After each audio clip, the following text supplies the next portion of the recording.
소비 쿠폰이 결국 돈을 푸는 거고 유동성이 많아지는 거다. 그럼 이거는 결국에 코로나랑 똑같이 돈이 많이 풀린 효과라서 자산 상승이 엄청 할 거다. 그러니까 지금이 역시 막차고 지금이 서울은 제일 싸고 막 또 이렇게 불안감을 조성하거든요. 아마 그분은 노벨상 타실 분이라고 봐요. 새로운 이론을 정립하신 거거든요.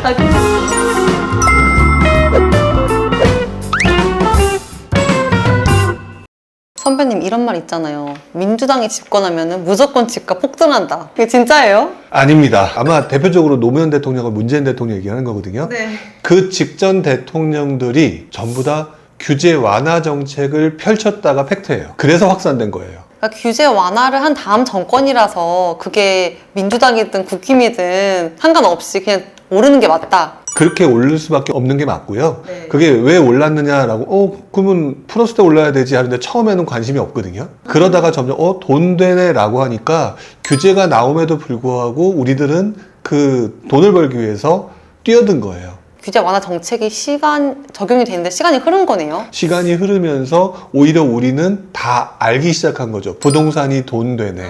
그렇게 되면데 사실 노무현 대통령하고 문재인 대통령의 가장 큰 그 부동산 정책에 실수가 있었어요. 잘못한 것도 좀 있었죠. 그러다 보니까 자꾸 그 대통령의 그 실책들을 가지고 이 대통령이 있었던 민주당이었기 때문에 이렇게 됐다라고 하는데 사실 부동산 가격이 한번 움직이기 시작하게 되면요. 규제가 나와도 올라요. 그때는 걷잡을 수가 없군요. 예, 걷잡을 수 없이 올랐던 시기이기 때문에 그게 어느 정권이냐 이걸 보는 게 아니라 도대체 왜 그렇게 올랐느냐를 따져보다 보면 바로 그 전 정권에서 부동산 규제 완화를 했다라고 하는 것들이 사실상 알고 보면 팩트인 거예요. 다른 질문이지만 그럼 규제 지금 완화하면은 집값 내려가는 거 아니에요? 지금 강남 오르니까 규제 완화가 아니라 규제를 강화하고 있잖아요. 그렇기 때문에 지금 규제를 완화하기는 좀 어려울 것 같고요. 정부 정책은 항상 시간차 공격을 해요. 그냥 우리가 원하는 대로 정책을 안 만들고요. 항상 시차를 두고 찔끔찔끔해서 정책을 주면서 실망을 시켜요. 그러고 난 다음에 에이 부동산 끝났어 라고 할 때쯤 되면 다 풀려 있어요. 지방 되게 안 좋잖아요. 그래서 지방 같은 경우는 풀어야 되는 게 맞잖아요. 근데 바로 얼마 전에 지방 정책이 새로 또 하나 나왔거든요. 만약에 지방을 활성화시킨다라고 하면 아까 어디 가고 싶다고 그랬어요? 광역시요. 광역시 가고 싶죠. 근데 이번에 지방 정책을 풀었어요. 광역시를 가고 싶은 사람들한테 광역시를 풀면 몰려가겠죠. 그럼 집값 오르겠죠. 그래서 이번에 만들어진 정책이요. 미분양 지역, 그 지역을 사는 경우에 세컨하우스나 이런 걸 사는 경우에는 뭐 각종 뭐 혜택을 주겠다. 근데 그런 동네가 속초, 익산, 강릉 이런 곳이에요. 즉 뭐냐, 우리들이 원하는 방식대로 해주기보다는 일단 천천히 찔끔찔끔, 그러면서 솔직히 지방 투자하고 싶은 사람 지금 실망했을 거 아니에요. 뭐야, 속초는 지금 가면 아니잖아. 에이 뭐 정부가 저 왜 저래? 이렇게 하면서 실망할 거 아니에요. 이것들이 쌓여가는 거예요. 근데 제가 듣기로는 막 부동산 상승장일 때는 막 강릉도 엄청 올랐다고 들었거든요. 그쵸. 그런 도시 아니에요? 근데 지금 말씀 잘 해주신 게 상승장에는요. 근데 처음부터 강릉이 올랐나요? 서울부터 올랐잖아요. 끝물이었구나. 끝물인 거예요. 그렇구나. 이제 거기 올랐다고 하면 끝이구나. 그러니까 오르는 게 중요한 게 아니라 여기서도 시장의 흐름이 중요한 거죠. 야, 이 꺾이는 거를 딱 체감을 해야 되는군요. 그렇죠. 그땐 조심해야 된다. 그래서 오히려 지금 같은 경우는 다 안 좋잖아요. 출발은 당연히 광역시부터 할 가능성이 높잖아요. 근데 광역시를 풀면 지금 정부 입장에서 시장을 풀어주면 또 불안해질까 봐 걱정이니 부산을 풀어준다? 아니면 뭐 울산을 풀어준다? 아유, 택도 없죠. 상황을 보겠죠. 사실 여유 있는 사람이야 속초에 집 갖고 싶잖아요. 돈 벌려고 사는 게 아니잖아요. 그냥 놀러 가는 진짜 말 위한 그대로 별장 같은. 세컨하우스인 거잖아요. 네. 그러면 그게 시장에 가격 상승에 영향을 줄까? 안 줄 거라고요. 시장이 더 안 좋다. 계속 안 좋다. 그럼 그거보다 조금 단계를 높여서 괜찮은 데를 또 풀어야 되겠죠. 근데 광역시부터 풀까요? 아니죠. 주변부터 좀 차근차근 가겠죠. 이 과정을 하면서 사람들은 지치는 거예요. 그러다가 나중에는 안 해. 안 해. 그러면 다 풀려요.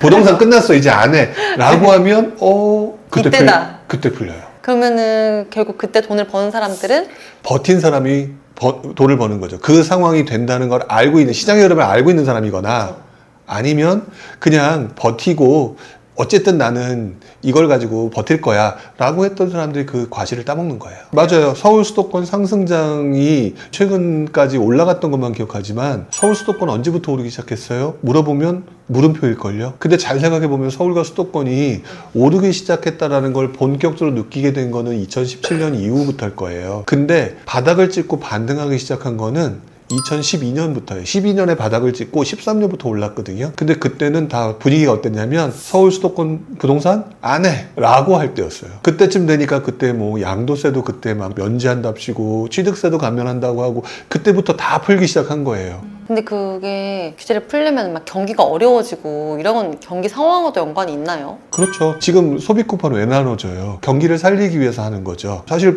건설 경기를 살리면 부동산도 살릴 수 있잖아요. 근데 부동산이 살리면 또 시장이 또 이상하게 꼬여버리니까 지금 정부 입장에서 되게 조심스러운 거예요. 그러니까 일단 지금은 부동산하고 연관돼 있는 것보다는 제일 먼저 소비 쿠폰부터 푸는 거죠. 소비 쿠폰 말씀하시니까 이제 소비 쿠폰이 결국 돈을 푸는 거고 유동성이 많아지는 거다. 그럼 이거는 결국에 코로나랑 똑같이 돈이 많이 풀린 효과라서 자산 상승이 엄청 할 거다. 지금이 역시 막차고 지금이 서울은 제일 싸고 막 또 이렇게 불안감을 조성하거든요. 아마 그분은 노벨상 타실 분이라고 봐요. 새로운 이론을 정립하신 거거든요. 정부가 왜 소비 쿠폰을 풀었을까요? 그리고 그거를 자세히 보시게 되면 우리 보통 대부분 다 보면 카드로 하셨죠? 네. 카드로 집 살 수 있어요? 집 못 사죠. 근데 이제 그렇게 생각하는 거죠. 카드로 이또 썼으니까 내가 갖고 있는 현금은 안 쓰고 투자하는 거야. 이렇게. 근데 25만 원이긴 한데. 그 25만 원 가지고 무슨 그걸 갖다가 모아가지고 집을 살까요? 그걸로 유동성이 늘어난다? 부동산 시장에서 들어가 있는 돈을 생각해보면 25만 원?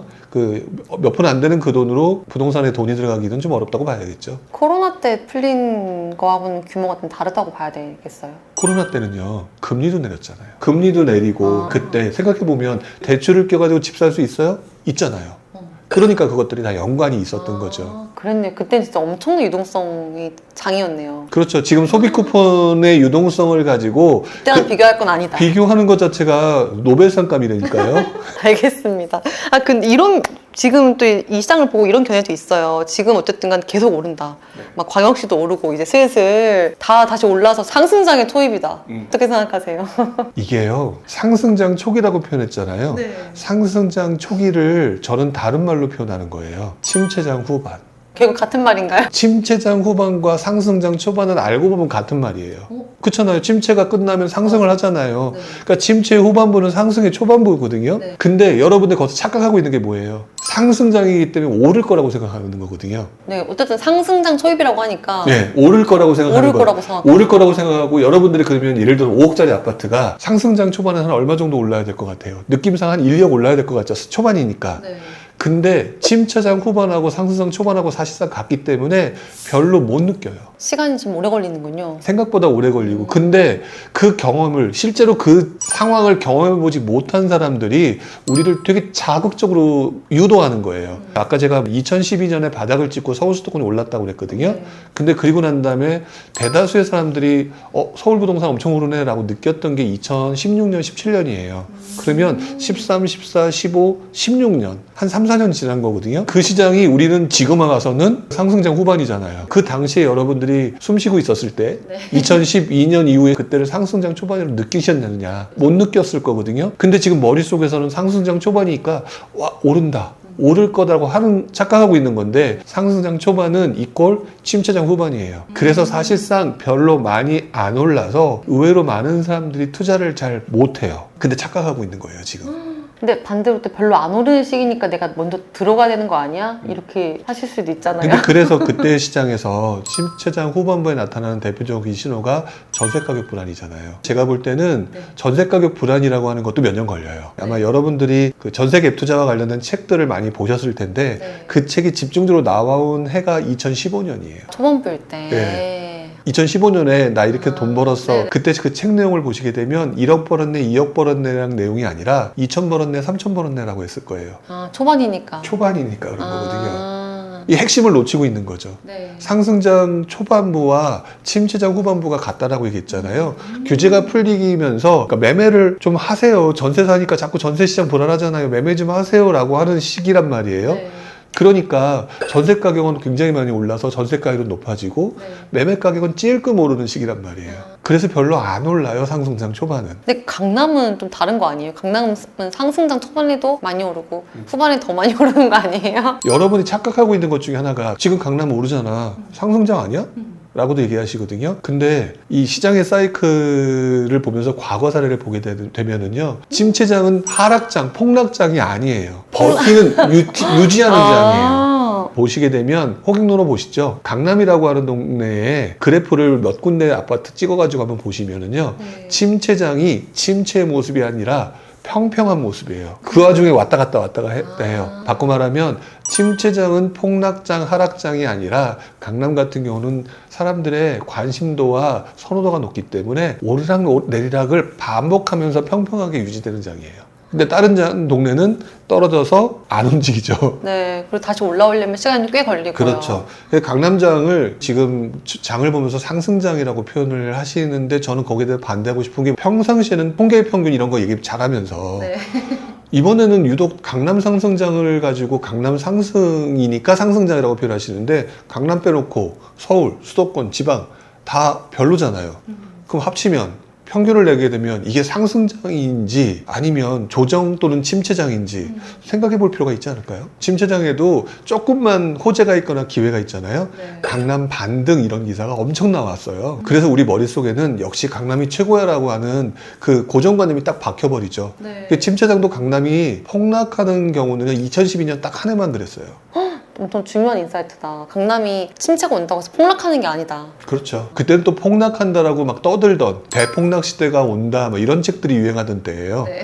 근데도 안 떨어지고 유지되거나 또는 어떤 특정 시기는 막 오르고 그러다 또 주춤하다가 그러면서 강남은 그대로 유지가 됐었어요. 뭐 전반적으로 떨어지는 방향성이었지만 여러분이 생각하시는 폭락이나 뭐 하락 이런 쪽으로 보기에는 강남이 그렇게 쉽게 떨어지는 곳은 아니거든요. 근데 그렇게 말씀하시면은 강남은 항상 이렇게 폭락하는 게 없고 그냥 고만고만하니까 여력되면 언제든 그때 사는 게 가장 싼 거 아니에요? 그렇죠.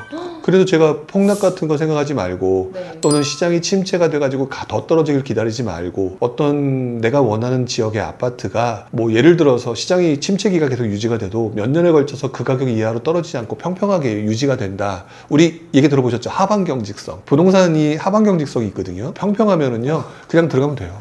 재테크 신선배. 시행착오를 줄이는 가장 빠른 길. 재테크 신선배 구독하고 다음 영상에서 만나요.